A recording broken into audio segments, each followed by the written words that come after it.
अगर भारत में रहना है तो वंदे मातरम गाना पड़ेगा। जिन्होंने जंग आजादी में हिस्सा नहीं लिया, आज अगर वो वतन की मोहब्बत का दर्ज देंगे तो बड़ा गलत होगा। मेरे मजहब की बुनियादी तालीम तौहीद है, ला इलाहा इल्लल्लाह, नहीं है कोई खुदा सिवा अल्लाह का। मौका था वंदे मातरम के 150 साल पूरे होने पर लोकसभा में चर्चा का। पीएम मोदी ने चर्चा की शुरुआत की थी, लेकिन एमआईएम के अध्यक्ष ओवैसी की जब बारी आई तो उन्होंने वंदे मातरम का मजहबी रंग समझाना शुरू कर दिया। देश की आजादी में जिस राष्ट्रीय गीत को गाते हुए क्रांतिकारियों ने फांसी के फंदे तक को चूम लिया था, अब उसके शब्दों का अर्थ निकालकर मजहब के हिसाब से एजेंडा सेट करने की कोशिश हो रही है। सुनिए लोकसभा में ओवैसी ने वंदे मातरम पर कैसे मजहबी सियासत की। हमारे संविधान का जो प्रियम्बल है वो क्या कहता है? Liberty of thought, expression, belief, faith and worship.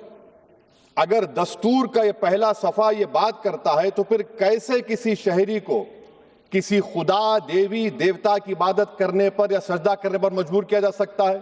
Madam, मैं एक मुसलमान हूं, मैं इस्लाम को मानने वाला बावकार इंसान हूं और मेरे मजहब की बुनियादी तालीम तौहीद है, ला इलाहा इल्लल्लाह, नहीं है कोई खुदा सिवा अल्लाह के। मजहब अपनी जगह है और संविधान सबको अपने हिसाब से जीने का अधिकार भी देता है, लेकिन बात जब देश की आती है तो उसमें भी मजहब तलाशना, भला इसके पीछे क्या मकसद है? इधर ओवैसी के नफरती एजेंडे को भड़काऊ मौलाना अरशद मदनी का भी साथ मिल गया। अपनी भड़काऊ तकरीरों के लिए फेमस मदनी को भी वंदे मातरम से दिक्कत है, उन्हें भी इसमें हिंदू मुसलमान दिखता है। हमें किसी के वंदे मातरम पढ़ने या गाने पर आपत्ति नहीं है, लेकिन मुसलमान केवल एक अल्लाह की इबादत करता है और अपनी इबादत में अल्लाह के सिवा किसी दूसरे को शामिल नहीं कर सकता। और वंदे मातरम का अनुवाद शिर्क से संबंधित मान्यताओं पर आधारित है।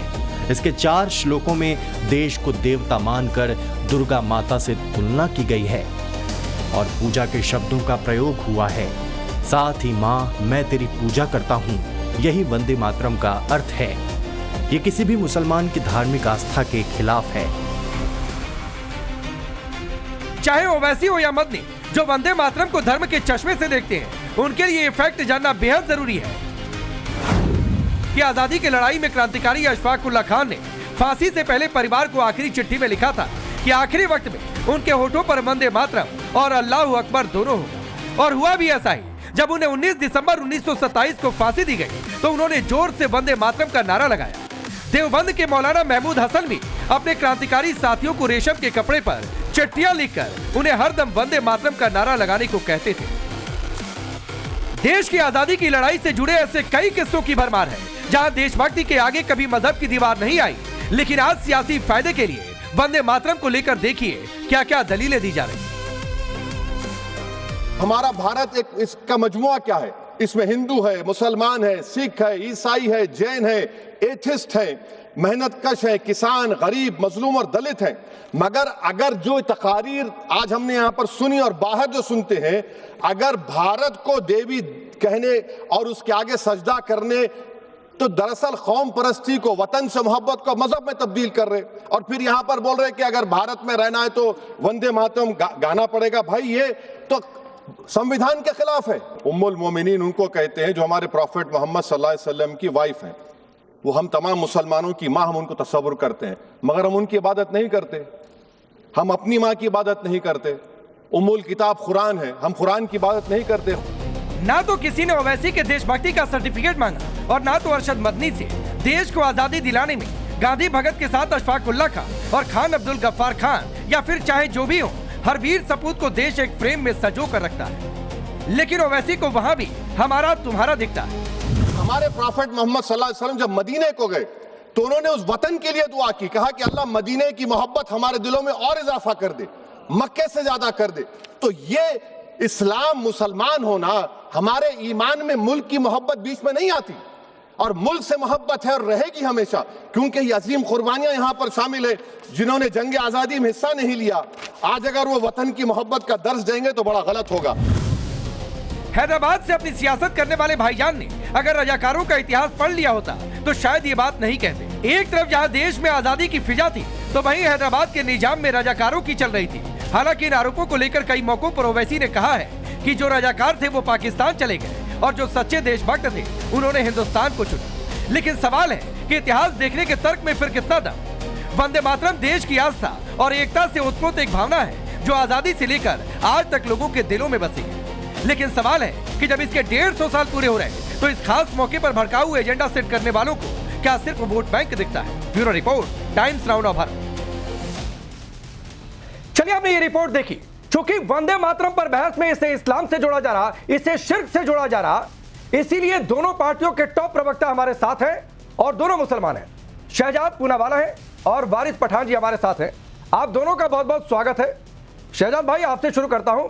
ओवैसी ने जो बातें कही हैं उनसे सवाल पहला यही उठता है कि क्या सच में इस्लाम किसी भी मुसलमान को वंदे मातरम बोलने से रोकता है क्या? सबसे पहले तो आपके सभी दर्शकों को, आपको और मेरे भाई वारिस को वंदे मातरम। मैं पूछना चाहता हूं, वंदे मातरम की जो 2 स्टैंजा एक्सेप्ट की गई है उस पर तो महात्मा गांधी, रज़ाउल करीम, बदरुद्दीन तैयब जी, मौलाना अब्दुल कलाम आज़ाद और रहमतुल्लाह सायनी ऐसे बड़े बड़े विद्वानों ने कहा कि यह मुस्लिम विरोधी नहीं है। क्या ओवैसी इनसे बड़े मुस्लिम विद्वान है क्या? अच्छा, ओवैसी की तो समस्या केवल वंदे मातरम से नहीं है। वैसे हमारे साथ जो बैठे हैं वारिस पठान, ये स्वयं 2017 में जब विधानसभा में थे तो ये सस्पेंड हुए थे क्योंकि उनको वंदे मातरम नहीं बोलना था। परंतु इनकी तो समस्या भारत माता की जैसे भी है। राकेश जी, याद है हमने बहुत पहले डिबेट की थी, चाकू रख दो तो भी मैं भारत माता की जय नहीं बोलूंगा। तो इनकी समस्या वहां पर भी नहीं रुकती। इनकी समस्या फिर सुप्रीम कोर्ट अगर कोई फैसला दे दे 3 तलाक पे तो वो भी नहीं मानते। फिर सुप्रीम कोर्ट अगर कह दे कि भाई शाहबानू का वर्डिक्ट होना चाहिए, वो भी नहीं मानते। संविधान में यूसीसी है, उसको भी नहीं मानते। तो ये शुरुआत जो होती है वो शुरुआत एक नारे से लेकर या राष्ट्रीय गीत से लेकर होती है, पर ये वोट बैंक को वंदे मातरम या वोट बैंक को राष्ट्रीयता के ऊपर रखना इनकी पुरानी प्रवृत्ति। और आखिरी 10 सेकंड लेना चाहता हूं। देखिए, वंदे मातरम की कुछ पंक्तियां, क्योंकि मैं बैठा हूं तो मैं पूरा नहीं पढ़ना चाहता। सुजलाम सुफलाम मलयज शीतलाम सस्य श्यामला मातरम वंदे मातरम। और आगे की जो पंक्तियां है, पहले 2 स्टैंजा में, इसमें मुझे एक इस्लाम विरोधी या एक ऐसा शब्द बता दो। वंदे मातरम का मतलब है कि मैं अपनी मां के सामने झुकता हूं और नमन करता हूं अपनी मां रूपी देश को। और मैंने इसके ऊपर ऑथेंटिक कोट लाया है। मैंने फतवा इब्न तैमिया, इमाम नवावी, फतवा अल अजहर और आयतुल्लाह सिस्तानी, इन सभी के फतवे हैं कि मां या मां जैसे जिसको भी आप मानते हो उनके सामने ऐसे झुकने में, मतलब कि मानसिक रूप से झुकने में कोई भी शिर्क या कोई भी हराम नहीं है। नहीं, लेकिन शहजाद भाई ओवैसी तो ये कह रहे हैं कि जब मुसलमान मां की इबादत नहीं करता है तो वो भारत माता को देवी कैसे माने? आपको पता होगा कि हमारे यहाँ पे मान्यता है, इस्लाम में मान्यता है, और वारिस भाई मुझसे ज्यादा जानते होंगे कि माँ के पैरों तले हम जन्नत मानते हैं। माँ के पैरों तले जन्नत अगर होगी तो उसका मतलब कि आप माँ के पैर में जाते हैं तभी तो आपको जन्नत नसीब हो रहा है ना।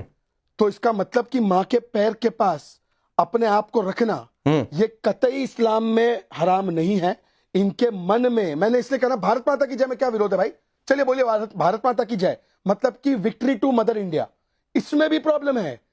तो ये वंदे मातरम से नहीं, इनके अंदर जो बीज है ना नेहरू वाला, कि देश के ऊपर कौम को रखना है, वोट बैंक को रखना है राष्ट्रीयता के ऊपर, ये बीज, ये वायरस इनकी समस्या है। वारिस पठान जी, इसका जवाब जो शहजाद पूनावाला ने कहा, और अगर शहजाद भाई ये कह रहे हैं आपको जो ठीक लगे कि मां के कदमों में जन्नत इसका जिक्र है, तो फिर तो मां को देवी नहीं मानने वाली बात भी गलत हो गई। तो वोट बैंक की पॉलिटिक्स में जो कुछ ओवैसी ने कल कहा सदन में, देखिए शहजाद पूनावाला साहब ने क्या कहा मैंने पूरा सुना नहीं इस बात को, लेकिन मैं अपनी बात रखना चाहूंगा। वंदे मातरम नेशनल सॉन्ग है, इसकी हम मान करते हैं, सम्मान करते हैं, आदर करते हैं। जिसको पढ़ना है बिल्कुल पढ़िए, खुशी खुशी पढ़िए, हम सम्मान करते हैं। लेकिन आप किसी के ऊपर जबरन थोप नहीं सकते कि आपको अपना नेशनलिज्म, पेट्रोटिज्म सिद्ध करने के लिए ये बोलना ही पड़ेगा। ये मैंडेटरी आप कभी नहीं कर सकते। देखिए संविधान का article 25 right to practice religion की इजाजत देता है, आर्टिकल 19 स्पीच की इजाजत देता है, फ्रीडम। तो अगर संविधान को नहीं मानेंगे तो फिर कैसा चलेगा? अब सुप्रीम कोर्ट का एक जजमेंट है बिजॉय इमैनुअल का, उसके अंदर जजमेंट अगर आप पढ़ेंगे, सुप्रीम कोर्ट ने साफ तौर से कहा है नेशनल एंथम उसकी पूरी तरह से मैंडेटरी, हम उसको पढ़ते हैं, दिलो जान से पढ़ते हैं, खुशी खुशी पढ़ते हैं। जन गण मन अधिनायक जय है भारत भाग्य विधाता, जहां जहां बोलना होता है बिल्कुल खड़े रह के पढ़ते हमको फख्र महसूस होता है, लेकिन ये एक सॉन्ग है, नेशनल सॉन्ग है, मैंडेटरी ये नहीं है। अब इस्लाम के अंदर कुछ ऐसी चीजें हैं, साहब देखिए वंदे मातरम में कुछ ऐसी पंक्तियां हैं जो एक मुसलमान को बोलने से इस्लाम रोकता है। इस्लाम के अंदर अलाउड नहीं है। हम अल्लाह को मानते हैं, ला इलाहा इल्लल्लाह, there is only one God. हमारा ये मानना है कि हम अल्लाह की इबादत करते हैं, अल्लाह को ही नमन करते हैं, अल्लाह के लिए सब करते हैं। बिल्कुल सही बात है कि माँ के लिए इज्जत है, तो हमारे देश के लिए हमारे दिल में जितनी इज्जत है वो शायद शहजाद पूनावाला या बीजेपी आरएसएस वालों के दिलों में नहीं होगी, क्योंकि हम वो लोग हैं जिन्होंने जिन्ना की टू नेशन थ्योरी को ठुकरा दिया, जिन्ना के पैगाम को ठुकरा दिया, और आज हम हमारे भारत देश में बाय बर्थ और बाय चॉइस रह रहे हैं। हमारा अधिकार इस देश पर इनसे ज्यादा है। अब बात नंबर तीसरी है, जो आजकल हमको नेशनलिज्म पेट्रोटिज्म की जो सर्टिफिकेट बांट रहे हैं ना, ये पहले तो असंवैधानिक है। एक नारा न देने से आप किसी की पेट्रोटिज्म को चैलेंज नहीं कर सकते। अभी 25-11 नवंबर को 2025 की बात कर रहा हूं, 10 दिन पहले राज्यसभा सेक्रेटरीट ने एक सर्कुलर निकाला। सर्कुलर में साफ तौर से मेंशन किया गया है कि जय हिंद और वंदे मातरम आप सदन में नहीं बोल सकते, इसका डेकोरम खराब होता है। ये बात है उसके अंदर। अब बात नंबर 3, ये जो हमको बांट रहे हैं नेशनलिज्म सेक्युलरिज्म के सर्टिफिकेट पेट्रोटिज्म के, मैं इनको पूछना चाहूंगा, जंगी आजादी में आरएसएस का क्या रोल रहा होगा? आजादी के पहले कभी आरएसएस ने वंदे मातरम पूरा गाया तो मुझे बता दो। अरे ये तो हमारे तिरंगे का अपमान किए, 52 साल तक हमारे तिरंगे को इनके नागपुर के हेडक्वार्टर में नहीं लहराते थे ये लोग, और आज ये आके हमको बता रहे। मुझे बताओ कितने स्वतंत्रता के वक्त में आरएसएस वालों ने अपनी जाने गवाई, अपने सीनों पे गोली खाई या फांसी के। ठीक है, मैं रिप्लाई ले लेता हूं। हालांकि इसका काउंटर क्वेश्चन एक था वारिस भाई आपके लिए, लेकिन एक इसका रिप्लाई लेता हूं, फिर आता हूं आपके पास। शहजाद बोलिए।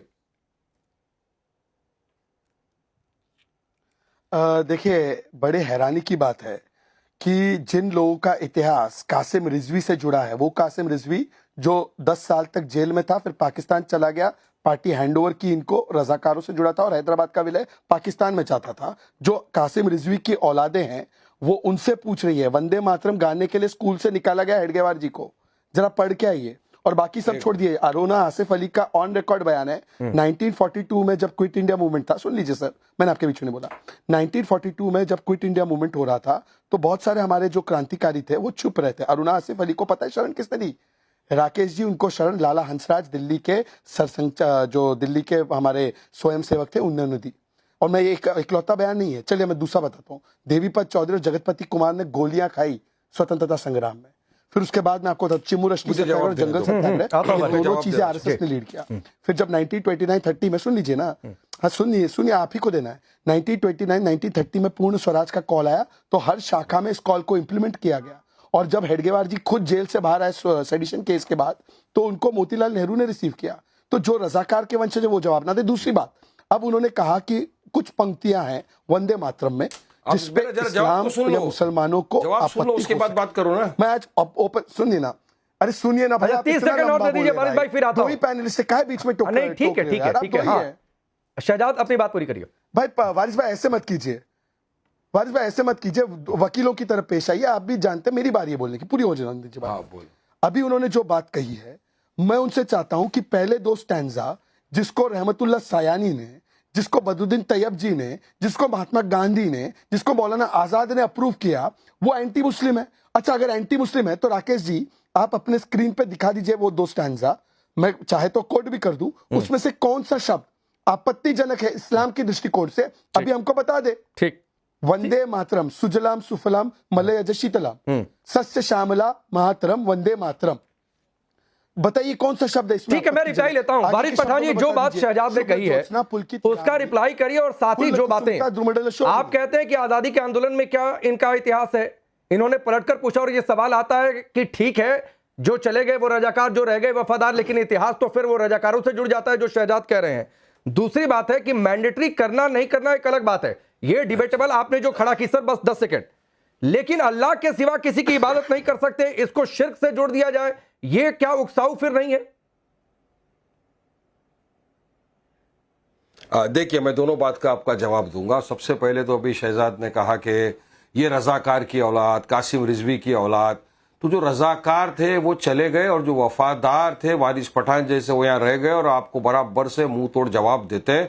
क्योंकि कुछ यहाँ पर आरएसएस के गोडसे की नाजायज औलादे जो है ना, जो आरएसएस की, जो देश के अंदर वातावरण खराब करने की बात करते हैं आए दिन, उनको मुंह तोड़ जवाब देने में मानते हैं और हम बिल्कुल तथ्य के साथ हमारा जवाब देते हैं इन गोडसे की नाजायज औलादों को। अब बात नंबर 2, आपने कहा कि ये इस्लाम के साथ किस तरह ये शिर्क कैसा होता है। देखिए, इस्लाम में एक चीज की मान्यता है साहब, मुफ्ती, उलेमा, इमाम, किसी को भी पूछ लिए, हमारा एक ही कलमा ला इलाहा इल्लल्लाह मुहम्मदुर रसूलुल्लाह सल्लल्लाहु अलैहि वसल्लम, मतलब there is only one God, Muhammad सल्लल्लाहु अलैहि वसल्लम is a messenger of God. किसी को भी अल्लाह सुब्हानहू तआला के साथ में जोड़ना ये बिद्दत हो जाता है, शिर्क हो जाता है। शिर्क की माफी नहीं है। इस्लाम के अंदर लिखा है हमको इबादत करना है सिर्फ अल्लाह की, हम उसकी बनाई हुई चीजों की। बिल्कुल माँ के पैरों के नीचे जन्नत है, पूरी मोहब्बत हम करते हैं माँ से, मगर इबादत हम अल्लाह की करते हैं।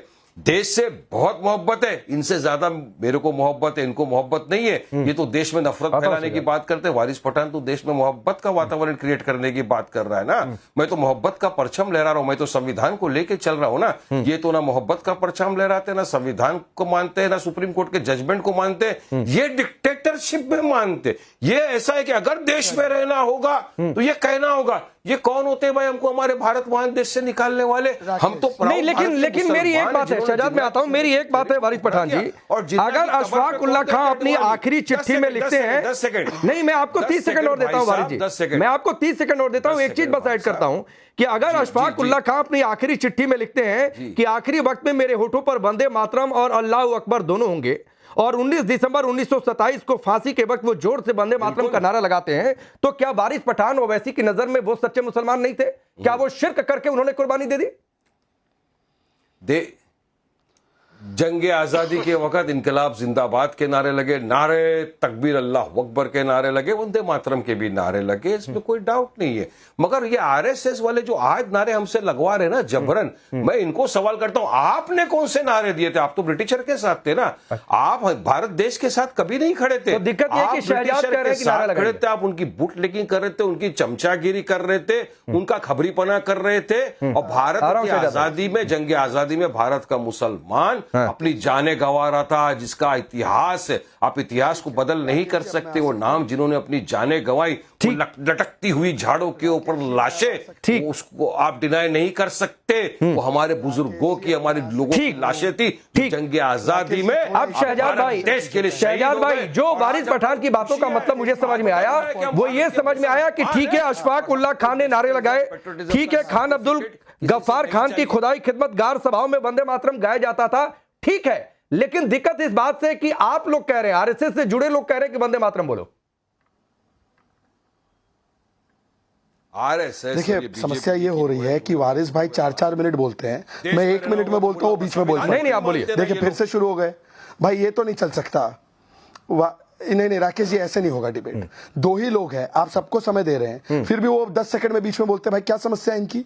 अब उन्होंने 4 मिनट बोले, मुझे 2 मिनट तो बोलने दो। बोलिए बोलिए। उन्होंने पहले बोला कि हम इनको फोर्स कर रहे हैं। भाई संविधान सभा ने इसको नेशनल सॉन्ग बनाया, संविधान सभा ने इसको नेशनल सॉन्ग बनाया ना। 4 मिनट दिख रहा है, सुनिए तो ना संविधान भाई यार। अच्छा नहीं ठीक है, वारिस भाई नहीं बोल रहे, शहजाद भाई आप पूरा करिए यार। वारिस भाई ने एक-एक करके लीजिए। ठीक है, करेक्ट कर रहा हूं, झूठ बोल रहे तो करेक्ट नहीं करूं क्या? कौन सी घड़ी क्योंकि फ्लो टूट जाता है, वो जानबूझ के कर रहे हैं। 4 मिनट दिखाया जाता है। अच्छा ठीक है वारिस भाई, मैं रिक्वेस्ट करता हूं अभी आप 2 मिनट शांत रहेंगे, फिर मैं आपके पास आ जाऊंगा।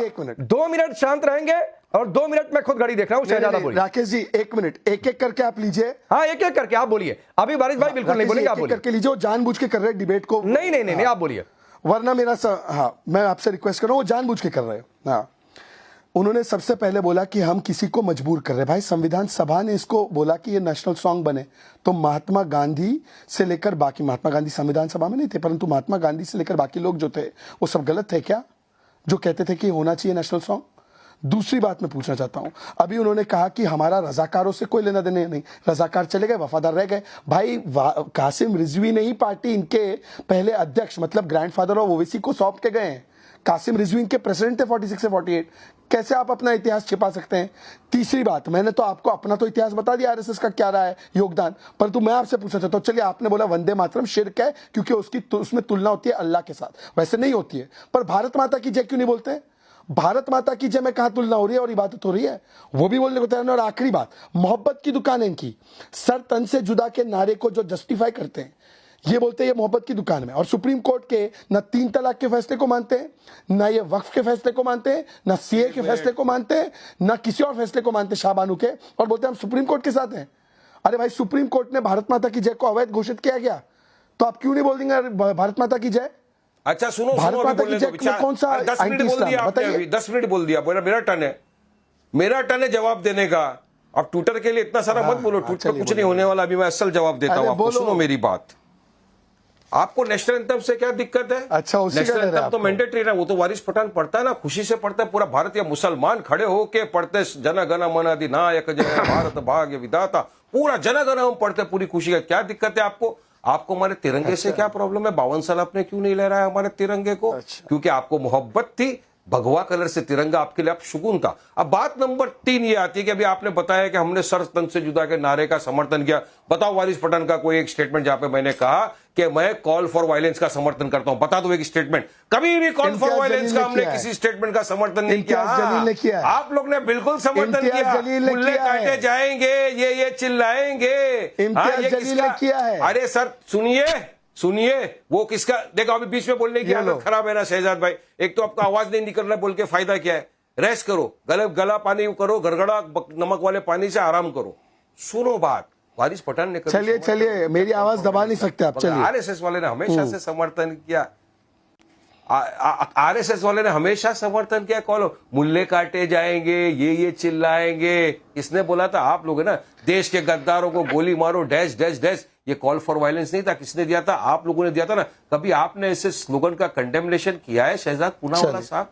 ट्विटर पे आप इतना एक्टिव रहते हो तो कभी ये भी ट्वीट करो कि हाँ मैं शहजाद पूनावाला गलती मानता हूं मेरी कि मैंने कॉल फॉर वायलेंस का कभी समर्थन किया नहीं। बताओ ना उसको। ये देखिए कुछ दिखा रहे हैं वारिस भाई, शहजाद कुछ दिखा रहे हैं, जरा देखिए, पता कुछ लेकर आए अपने पैड पर दिखा रहे हैं। संविधान को नहीं मानते और आप हमको पेट्रोलिज्म का सर्टिफिकेट देंगे। वो पाकिस्तान के साथ मैच खिलवाते हो तो आपको नेशनलिज्म याद नहीं आता? यहाँ पे तकरीर नहीं है, मुशायरा नहीं पाकिस्तान के साथ भारत को मैच खिलवाते हो आप, तभी आपको संविधान याद नहीं आता। भारत देश की बेटियों के जिन्होंने सिंदूर को उजाड़ दिया मेरी बहनों का, राकेश जी एक एक करके। वारिस भाई देखिए, कुछ आईपैड पर लेकर आए हैं आपके लिए शहजाद पूनावाला, कुछ दिखा रहे हैं आपको, जरा देखिए। Thank you. पहले मेरे सुनो तो राकेश जी सुनिए एक एक करके फिर से। मेरे बात तो सुनो, मेरी बात सुनेंगे नहीं, दोनों जन एक साथ बोलेंगे तो क्या चलेगा? नहीं सुन ही रहे, आपकी बात सुन ली उन्होंने 1 मिनट तक। सर आप सुनिए शहजाद को, फिर उसका रिप्लाई करिएगा। 19 नवंबर 2022 ओवैसी के नेतृत्व वाली एमआईएम के 3 नेताओं पर सरतन से जुदा के नारे लगाने के लिए वहां पर अदालत के आदेश के बाद मामला दर्ज, तेलंगाना की खबर। और इम्तियाज जलील ने तो फांसी से लटकाने की चौराहे पे बात का समर्थन किया था। और मैं फिर से पूछ रहा हूं, और पूरा समय उनके पास, भारत माता की जय में क्या समस्या है? नहीं, उसके बाद क्लैरिफिकेशन दिया है, झूठ नहीं फैलाने का।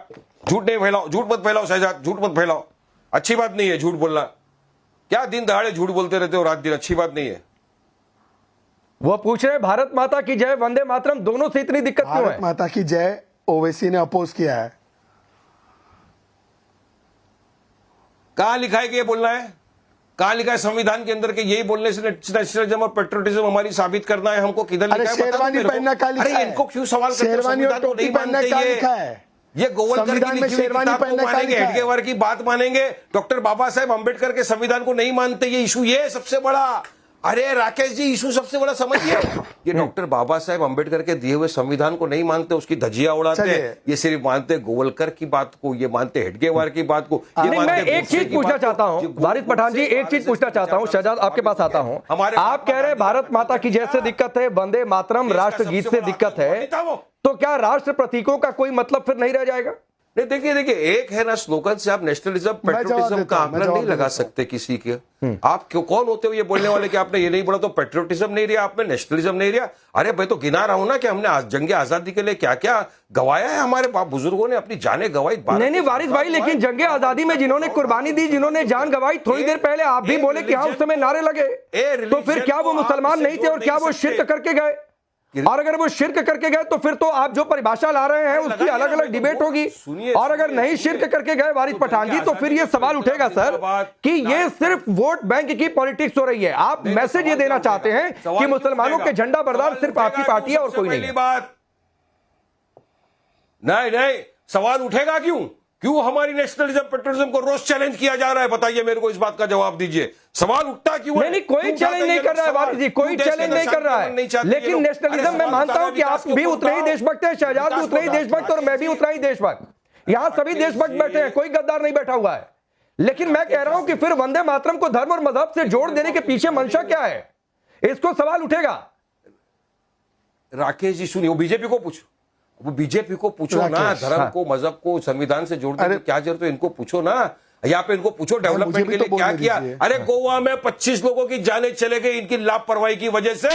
ये इनकी लापरवाही की वजह से, उस पर सवाल करो। राकेश जी देखिए, जवाब जाएगी, मुझे बोलने दीजिए। रोजगार दो, सवाल करो, जवाब नहीं देंगे। अब राकेश भटकाने की बात, राकेश बोलिए बंगाल में सुपड़ा राकेश जी आ रहा है इनको, राकेश जी पोलराइज करेंगे तो क्या मिल गया? उनको बोलिए कि कृपा करके अब मेरी बारी है, मुझे बोलने दे। ठीक है, ये गलत है। ठीक है, सुनिए वारिस पठान, सुनिए शहजाद पूनावाला को सुनिए। शहजाद कह रहे हैं कि आप लोग, शहजाद वारिस कह रहे हैं कि आप लोग सिर्फ जो है वंदे मातरम एक टैक्टिस, एक अपनी पॉलिटिक्स के तहत कहने का दबाव बनाते हैं, मंशा आपकी भी कुछ और है। हमारी अब देखिए, वारिस भाई कोर्ट में प्रैक्टिस करने वाले वकील है और उनको पता है कि अरे क्या तरीका है भाई इनका। अच्छा ठीक ठीक, वारिस भाई सुनिए, अरे क्या तरीका है राकेश जी, कोई रिस्पेक्ट ही नहीं है इनको। वारिस भाई सुनिए, शहजाद को सुनिए। हो गया, आपने जो बातें कही मैं उधर टॉस कर दिया, ऑडियो को मैंने तो ऐड भी नहीं किया सवाल। आप सुनिए शहजाद को सुनिए, बोलिए शहजाद। अरे आप तो हर बार शहजाद राकेश जी, फिर आप राकेश जी कोर्ट में प्रैक्टिस करने वाले, अरे यार उनको अभी वॉल्यूम लो करो यार, टाइम वेस्ट कर रहे हैं यार, ये खत्म। ठीक, बोलिए बोलिए। यार राकेश से क्या तरीका है भाई, दो लोग हैं, एक एक की बारी है, मेरी बारी में 5 बार पठान शांत है, शांत है, आप बोलिए। और इरिटेट करते हैं। अरे शांत है वो, बोलिए।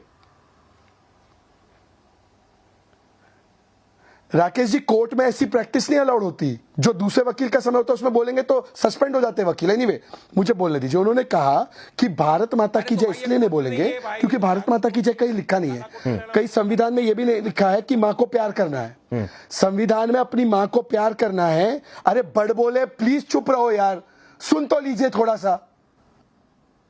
संविधान में कहीं यह भी नहीं लिखा है कि अपनी मां से प्रेम करना है, तो ये संविधान में लिखा नहीं तो नहीं करेंगे क्या?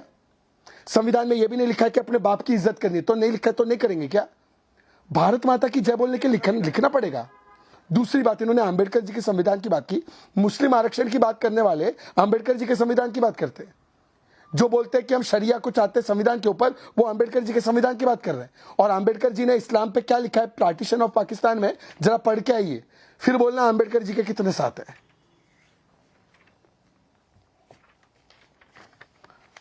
वारिस पठान जी अभी भी, हाँ नहीं वो शांत हो गए आपके बोलने के इंतजार में। आप लोग बार बार ये कह रहे हैं कि वंदे मातरम को वफादारी का टेस्ट ना बनाया जाए, तो ये बार बार ये तर्क क्यों दिया जा रहा है? फिर कल को कोई कहेगा कि राष्ट्रगान पे खड़ा होने को वफादारी का टेस्ट ना बनाया जाए, फिर कोई कहेगा हम बोलेंगे ही नहीं, फिर तो ये बहस बहुत दूर तक चली जाएगी। सुनिए, ऐसा नहीं है राकेश भाई, सुप्रीम कोर्ट का विजय इमैनुअल का जजमेंट है ना, मेरे हाथ में देखिए पूरा जजमेंट है विजय इमैनुअल। एक बार आप पढ़ लेंगे ना, आपको 20 मिनट लगेगा पढ़ने के लिए, इंटरप्रेट समझने के लिए, 10 मिनट और चलते आधे घंटे में आप समझ जाएंगे। साफ तौर से लिखा है नेशनल एंथम के लिए भी कि अगर आपको किसी चीज से दिक्कत है आप खाली खड़े रहिए साइलेंटली, नहीं पढ़ेंगे तो भी चले, मैंडेटरी। और ये तो नेशनल सॉन्ग है, मैंडेटरी नहीं है।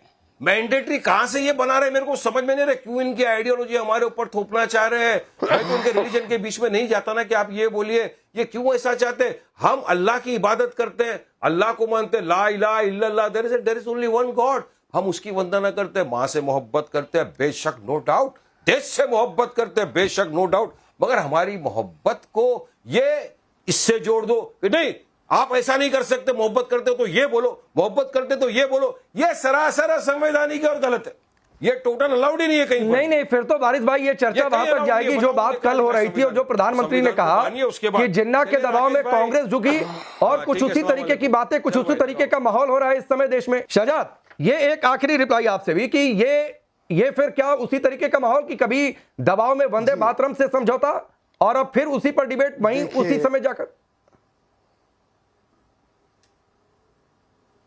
देखिए, ये शुरुआत वंदे मातरम से हो सकती है, पर ये वंदे मातरम पर समाप्त नहीं होगी। फिर वो होगा कि सुप्रीम कोर्ट की नहीं मानेंगे क्योंकि ये हमारे धर्म के खिलाफ है, फिर होगा संविधान की नहीं मानेंगे क्योंकि ये मजहब के खिलाफ है। मतलब मजहब को सब कुछ बना देना, और ये हुआ है। जैसे कि मौलाना आजाद को कोई आपत्ति नहीं थी, पर नेहरू जी को आपत्ति थी और उन्होंने लिखा कि मुस्लिम इरिटेट हो जाएंगे। अब नेहरू जी के और रजाकारों के असली वंशज वारिस पठान है, इसीलिए मौलाना आजाद और रहमतुल्लाह सैयानी को कोई प्रॉब्लम नहीं, पर वारिस पठान और नेहरू जी की पार्टी को प्रॉब्लम है। तो वारिस पठान और कांग्रेस एक ही सिक्के के दो पहलू है, ये छोटे भी और बड़े मियां हैं। नहीं, लेकिन शहजाद वो तो कहते हैं और आरोप ये आप पर लगते हैं कि ये आप लोगों की भी पार्टी है, और जो ये बोलते हैं, जो ये करते हैं, उसका सबसे ज्यादा फायदा आप लोगों को मिलता है। ऐसा है कि हैदराबाद में कांग्रेस और एमआईएम का तो ओपन निकाह हुआ है, निकाह फरमा दिया उन्होंने जुबली हिल्स में।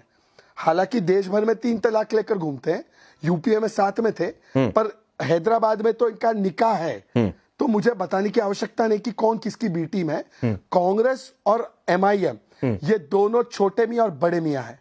वो खुल के बोलती है, ये छुप के बोलते हैं, कभी ये खुल के बोलते हैं तो वो छुप के बोलती हैं। एक और सवाल कि मदनी का भी बयान कुछ इसी तरीके का आया है शहजाद, और वो भी कह रहे हैं कि ये तो शिर्क है, शिर्क से उन्होंने भी जोड़ा इसे। देखिए, मदनी जो है उन्होंने तो अभी आतंकवाद को भी जस्टिफाई किया कि भाई अगर जुल्म होगा तो जिहाद होगा। तो ये तो वो व्यक्ति है जो स्पिन डॉक्टर ऑफ टेरर भी है, और इसीलिए अगर वो कहते हैं वो सही है, तो मुझे लगता है कि मतलब मौलाना आजाद गलत है। और मैंने जो पढ़ा है, इमाम नवावी, फतवा अल अजहर, आयतुल्ला सिस्तानी, ये सब गलत है, केवल यही करेक्ट है। हमारे अशफाकुल्ला खान गलत है, ये जो ममदानी, क्या है इनका नाम, क्या बोला आपने, मदनी सही है, और बाकी सब गलत है, यही सही। हाँ, ममदानी मदनी सब एक ही साउंड हो रहा है आजकल। तो एनीवे, ठीक है उनके हिसाब से। तो इसीलिए मैं कह रहा हूं ना कि समस्या वंदे मातरम से नहीं, समस्या वो सोच से है जो अपने देश को प्रथम नहीं रखती, केवल अपने मजहब को प्रथम रखती है। उनके लिए रिलीजन फर्स्ट है। हालांकि रिलीजन में भी कोई मनाही नहीं है, परंतु वो केवल और केवल वोट बैंक फर्स्ट करते हैं, इंडिया फर्स्ट नहीं करते। ठीक है शहजाद, चलिए वक्त इतना ही है। आप दोनों का बहुत बहुत शुक्रिया हमसे जुड़ने के लिए। वंदे मातरम पर यह चर्चा तुष्टीकरण की सियासत का हिस्सा है, ध्रुवीकरण की सियासत का हिस्सा है। जिन्ना के दबाव के आगे तब झुकने के जो आरोप लगाए गए, और कुछ लाइनों को लेकर यह कहा जा रहा है कि नहीं साहब, इससे तो तब मुसलमान इरिटेट हुए थे, वो आज के दौर में उसको लेकर फिर से सियासत, किसके फायदे, किसके नफा, किसके नुकसान के लिए। और वंदे मातरम जिस तराने को हमारे आजादी के आंदोलन में लगे क्रांतिकारियों ने हंसते गाते हुए फांसी के फंदे को चूम लिया, उस पर सियासत करना, उसको धर्म और मजहब से जोड़ देना क्या ठीक है? यह बहुत बड़ा सवाल है, और शायद इसका जवाब इस देश की जनता ही देगी।